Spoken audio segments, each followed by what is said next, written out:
de modo que el usuario va a ver una aplicación nativa, ya sea en su Android, en su Windows, en su iOS, en donde él va a poder acceder, va a ver la misma interfaz, va a usar lo mismo, y con esto hacemos aplicaciones multiplataforma. Entonces, imagina, combinamos WebAssembly, podemos combinar también el OPFS con SQLite 3 y podemos combinar las PWA.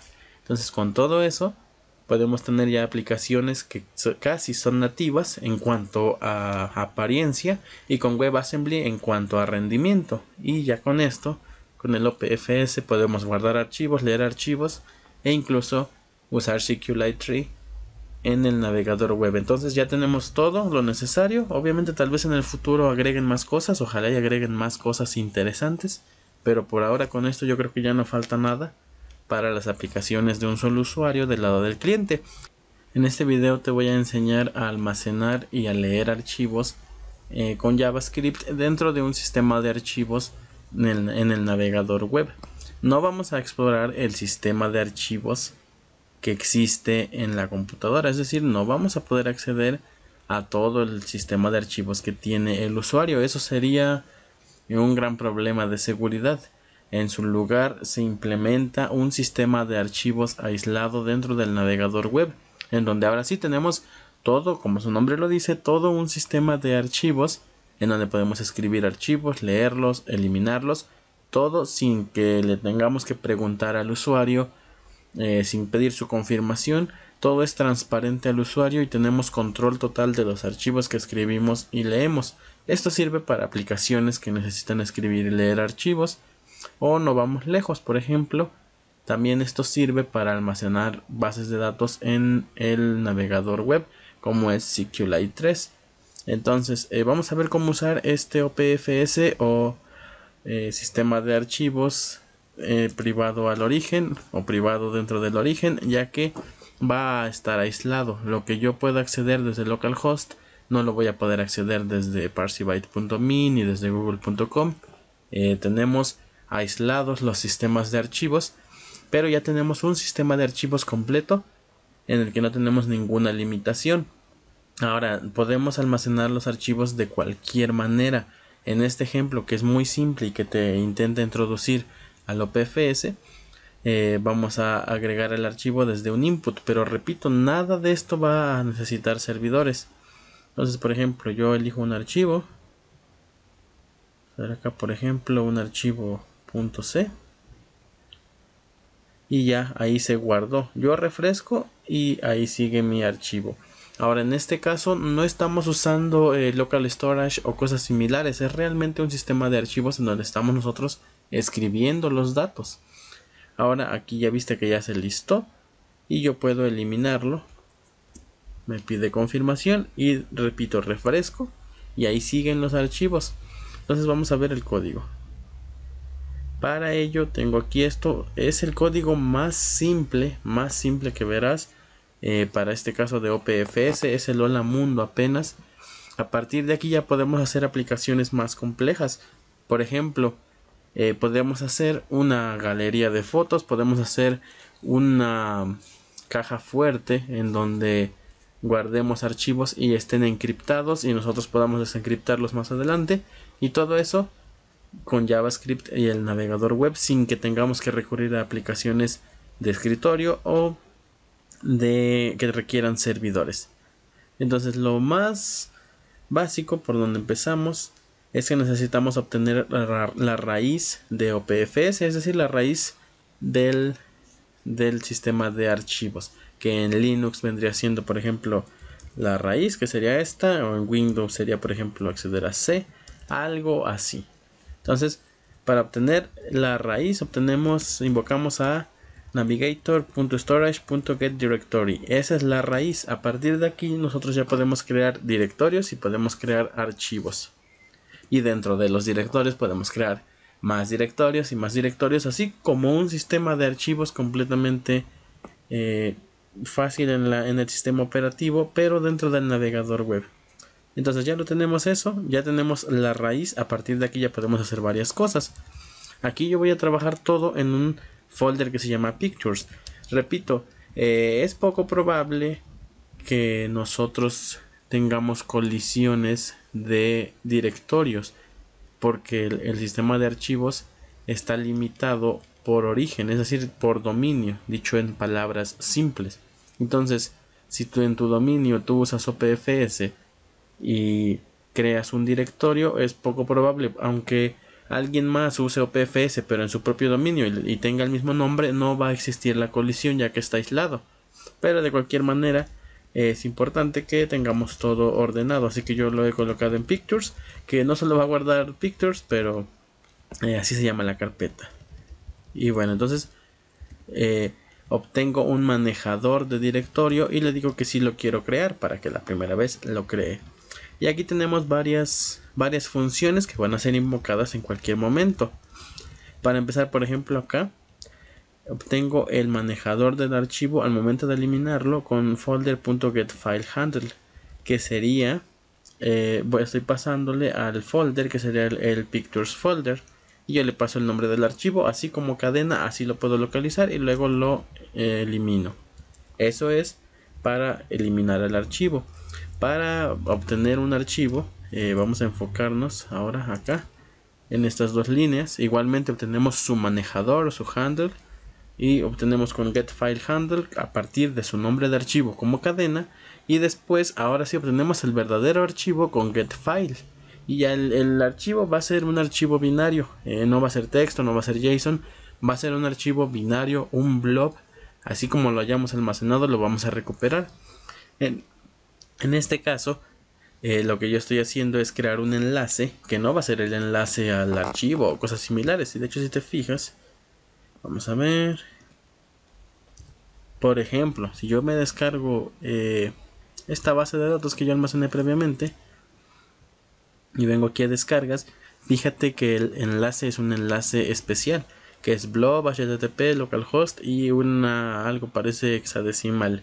Entonces no creas que no es un enlace de un servidor o el nombre del archivo, es un enlace especial que crea el navegador para que descargues ese archivo. Ahora tú puedes hacer varias cosas con este archivo.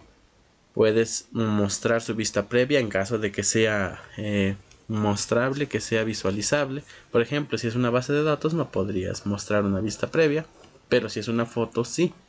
Entonces creamos un enlace y le hacemos clic, y ya después eliminamos el object URL que estamos creando. Básicamente es esto, estamos creando el blob, eso para descargarlo, pero realmente para obtener el archivo estamos invocando a getFile. Otra cosa, para almacenar un archivo, vamos a enfocarnos otra vez acá en esto. Para empezar, tenemos otra vez un manejador de archivo a partir de un folder. Recuerda, este folder puede ser el folder raíz, el folder que creamos anteriormente, o un folder dentro de un folder dentro de un folder. Eso no importa. Obtenemos el manejador del archivo a partir de su nombre como cadena otra vez. Aquí estoy enfatizando eso porque al momento de que nosotros estamos trabajando con archivos y decimos archivo, podemos referirnos al nombre del archivo o al contenido del archivo como blob. Entonces hay que ir especificando. Entonces tenemos el manejador del archivo, todo bien. Después obtenemos, bueno, creamos un escribible, digámoslo así, un lugar donde podemos escribir. Le escribimos. Ahora aquí está la magia, justamente aquí estamos escribiendo.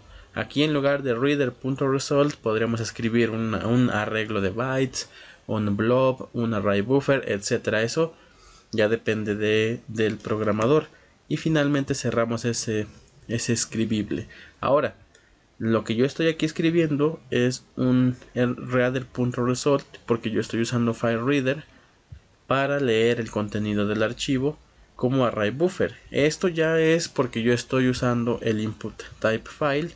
Entonces a partir de que yo lo elijo acá, yo lo decodifico, o bueno, lo leo como un array buffer.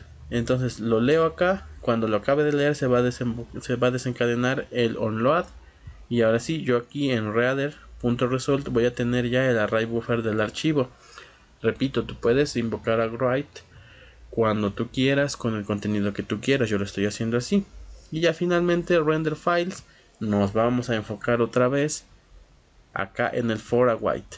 En este caso podemos recorrer el contenido de un folder o directorio o carpeta. como ya lo hemos visto anteriormente. Esta carpeta puede ser root, puede ser una carpeta que creamos, etcétera. Y podemos extraer el nombre y el manejador. Aquí podríamos, por ejemplo, imprimirlo en la consola, o lo que yo estoy haciendo es dibujar dibujar la lista de archivos. Aquí, por ejemplo, fíjate que de hecho el handle ni siquiera lo estoy usando, pero lo dejo ahí por si alguien lo va a ocupar. Ya nada más estoy colocando el nombre y ya, por ejemplo, agrego un enlace o un ancla. Primero agrego al nombre del archivo para que se descargue, y en su listener del clic yo lo descargo, pero también tengo el enlace que elimina el archivo. Igualmente en el clic yo invoco a remove file y le paso el folder. Folder en este caso es el que me pasen aquí en render files, y a render files le están pasando el pictures folder. Así que básicamente todo lo estoy trabajando con pictures, pero esto lo hago para que si tú creas otra carpeta o usas la raíz, le puedas pasar simplemente el opfs root y todas las funciones sigan trabajando de la misma manera. Entonces esas son las funciones para escribir, eliminar y obtener los archivos. Y ahora sí, vean, enfoquémonos entonces en cómo las estamos usando. Lo que hace la magia, digamos, es render files, que dibuja todos los archivos existentes. Entonces obtiene la lista aquí con el for await. Para empezar, elimina todo lo del contenedor, que es un div. Eso ya tiene que ver más con JavaScript, ya no tanto con el OPFS. Lo elimina, lo limpia. Ahora sí recorre, crea un contenedor dentro del contenedor y ya pone los dos enlaces en donde le pone algunas clases para que se muestren de distinto color y de distinto estilo. Agrega los listeners que ya expliqué. Cuando se hace clic en el de eliminar, se elimina el archivo y ya también luego se dibujan otra vez los archivos para que dé la impresión, o bueno, no da la impresión, pero ya que eliminamos eso, refresco toda la lista, que ya no va a tener el archivo que acabo de eliminar. Cuando yo elimino esto, se elimina, se vuelve a dibujar y ya no está. Y eso es lo que hace el dibujo o la renderización de los archivos. De nuevo, tú puedes codificarlo como JSON, tú puedes dibujarlo con otro tipo de etiquetas, puedes usar un framework, lo que tú quieras. Aquí nada más lo que estamos haciendo es dibujar los archivos que obtuvimos. Esto ya tiene que ver más con JavaScript en general. Luego, ahora sí, al input de tipo file le agrego un event listener que es change. Este evento se va a desencadenar cuando se seleccione uno o más archivos. Si tú no quieres que tan pronto se selecciona se guarde, porque fíjate que por ejemplo acá yo elijo el archivo, lo guardo, bueno, tan pronto lo elegí ya se guardó. Si tú quieres podrías poner un botón que diga guardar archivos o cualquier otra cosa. Yo aquí lo estoy desencadenando en el change, tan pronto cambie lo hago. Y ahora los archivos seleccionados por el usuario van a estar en la propiedad de files. Lo recorro y almaceno el archivo. Finalmente limpio el contenido del input y renderizo los archivos. Fíjate que esta función de render files la invoco una vez cuando la primera vez que se visita la página. Luego la invoco cuando agrego archivos y también la invoco cuando elimino archivos. Después de eso también tenemos el de store file, que ya lo mostré anteriormente. En este caso regreso una promesa para no trabajar con callbacks, de modo que aquí en store file simplemente podemos hacer una await en lugar de store file, .then, etcétera. Es asíncrono porque no sabemos en qué momento se va a desencadenar el onload. Entonces por eso es que yo en el onload ya resuelvo la promesa y en el onerror la rechazo. Bueno, eso ya quedó. Download file, igualmente le paso el nombre del archivo, el folder que sería el de pictures, y eso ya lo expliqué hace un momento. Creamos una URL especial, bueno, creamos una URL de objeto o create object URL, le pasamos el archivo que va a ser un binario y ya el navegador se encargará de crear el enlace especial. Para eliminar el archivo nos fijamos si existe la propiedad remove in file system file handle. Esto es porque no todos los navegadores han implementado esta opción de remove, solamente Chrome y Edge al momento de grabar este video. Entonces por eso es que lo estoy mostrando así. En caso de que no exista, yo indico que no se puede eliminar, ¿no? Ahora sí, si ya pasó ese test, entonces pido confirmación. Si el usuario hace clic en que no quiere, regreso, hago un return para que no se ejecute el demás código. Y ya después, simplemente obtenemos otra vez su manejador e invocamos a remove. Y aquí ya tenemos algunas constantes y variables, en donde por ejemplo, yo tengo aquí el apuntador o el elemento DOM al contenedor principal, al input file, y siempre suelo prefijarlas con el signo de peso o con el signo de dólar cuando las variables o constantes se refieren a elementos del DOM. Aquí que por ejemplo es un nombre de un directorio, no tiene el prefijo, y ya bueno, esto ya lo expliqué anteriormente, y ese es todo el código que se necesita. Ahora es muy importante que nosotros vayamos a servir este código con unos encabezados especiales. Repito, no necesitamos servidor, pero sí necesitamos servidor para servir el archivo. No podemos abrir esto con el protocolo file //. No podemos hacer eso. Necesitamos un servidor HTTP para servir este archivo, este código. Sí, se va a ejecutar todo en el lado del cliente, pero necesitamos servirlo. Entonces, si te fijas, por ejemplo, acá yo con localhost estoy usando Apache para servir mi archivo. Cuando yo inspecciono la petición, fíjate que en los response headers tengo el cross origin embedder policy y el de cross origin opener policy. Entonces estos dos son necesarios para que se pueda usar el OPFS, si no, no va a ser posible. Yo lo estoy haciendo con Apache, por ejemplo acá. Fíjate, lo importante son estas dos líneas para establecer el encabezado. Dependiendo del servidor que tú utilices, puede que necesites hacer otras configuraciones para servir esos archivos. Por ejemplo, si tú usas Bit, de hecho aquí lo tengo, este post, aquí estoy explicando todo lo que estoy diciendo en el video, pero con por escrito. Y fíjate que por ejemplo acá, para enviar los encabezados está con Apache. Si usas Bit, por ejemplo, es con eso. Si tú usas, por ejemplo, Express o otro servidor, sería cuestión de que al momento de que tú sirvas el código JavaScript, ya sea en un HTML o en un .js, establezcas estos encabezados. Y puedes probar la demostración acá. Por ejemplo, con Stack Blitz, nosotros podemos crear esto. Podemos modificar esto, servir el HTML puro, y podemos configurar los encabezados. Entonces tú abres esta demostración y ya aquí va a estar. De hecho, fíjate que yo ya tenía almacenado un archivo previamente ahí guardado, y tengo entonces la demostración para que tú no tengas que configurar nada y lo puedes configurar en tu navegador normalmente. Una cosa importante ya para terminar, entonces, en resumen, esto sirve para guardar y escribir archivos que van a persistir ahí siempre se van a quedar en el navegador web, y tú, sin que se lo muestres al usuario, sin que le preguntes al usuario, puedes estar leyendo y escribiendo. Son obligatorios esos encabezados que dije previamente, y necesitas estar en un sitio seguro como con HTTPS o en localhost. Ahora es muy importante que sepas que si el usuario borra los datos de este sitio, se van a borrar los archivos. Eso de nuevo es una limitación del navegador. Entonces ya depende del programador o del momento en el que instalen tu aplicación que indiques que no se deben borrar esos archivos, ¿no? Porque cuando el usuario se vaya a borrar caché o borrar historial, se le da la opción de borrar los sitios los archivos de los sitios. En ese caso, si lo elige, se va a borrar. Esto es porque imagina, en un sitio malicioso al que se redireccionara, podría ocupar espacio del usuario. Entonces, esta es seguridad de los navegadores.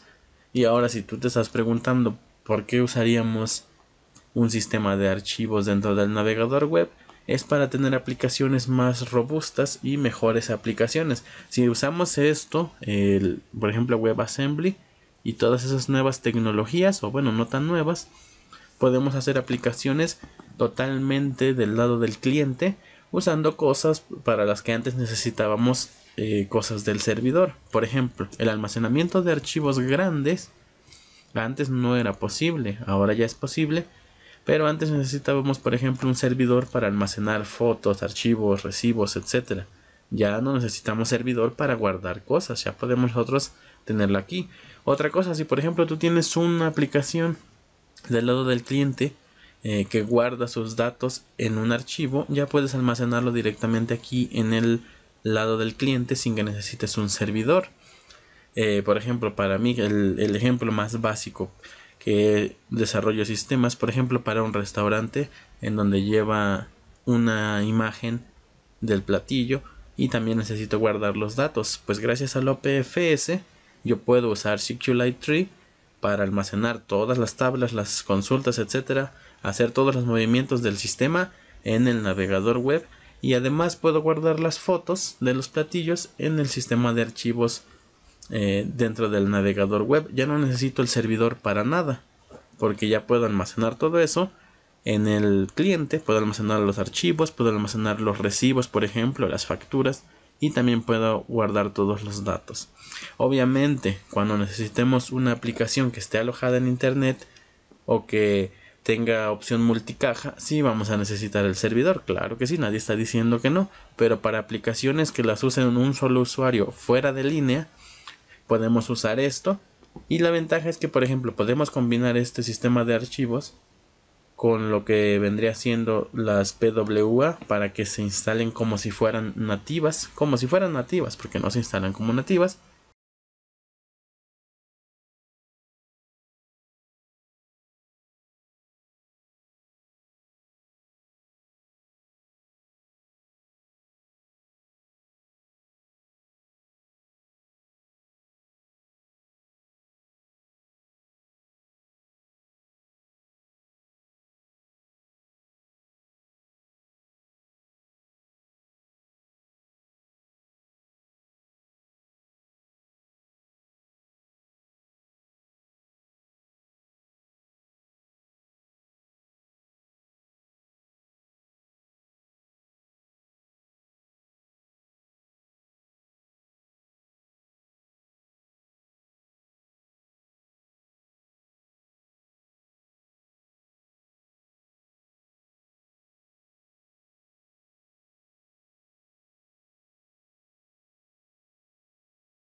De modo que el usuario va a ver una aplicación nativa, ya sea en su Android, en su Windows, en su iOS, en donde él va a poder acceder, va a ver la misma interfaz, va a usar lo mismo, y con esto hacemos aplicaciones multiplataforma. Entonces, imagina, combinamos WebAssembly, podemos combinar también el OPFS con SQLite Tree y podemos combinar las PWA. Entonces, con todo eso podemos tener ya aplicaciones que casi son nativas en cuanto a apariencia y con WebAssembly en cuanto a rendimiento. Y ya con esto, con el OPFS, podemos guardar archivos, leer archivos e incluso usar SQLite Tree en el navegador web. Entonces ya tenemos todo lo necesario. Obviamente tal vez en el futuro agreguen más cosas, ojalá y agreguen más cosas interesantes, pero por ahora con esto yo creo que ya no falta nada para las aplicaciones de un solo usuario del lado del cliente. E incluso si fuera de aplicaciones de varios usuarios, con esto nada más podemos mover ciertas cosas para que en lugar del modo local se use una API de un servidor. Pero sea como sea, ya tenemos esto y ya podemos empezar a usarlo.